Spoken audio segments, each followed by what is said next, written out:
our next video is about whiteboards and the different things that you can do with those. So we have two different kinds of whiteboards. So we have a whiteboard that one side is lined and then the other side is not lined, and then we have these whiteboard paddles. And so what you can do on the whiteboard is, with the lines, you can definitely practice writing. You can practice writing sentences and sight words. On the back it's blank, so you can have them write sentences or just draw pictures or just really whatever you want to do. On these paddles you can do something like agree, disagree.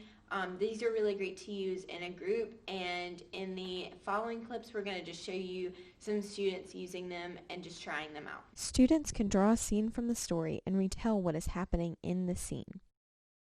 Students could also draw something or someone from the story and put the letter it begins with, or older students could even write out the name. If students are ready for a challenge, they can draw a picture, use the beginning letter, write the name, and even write a sentence using the word.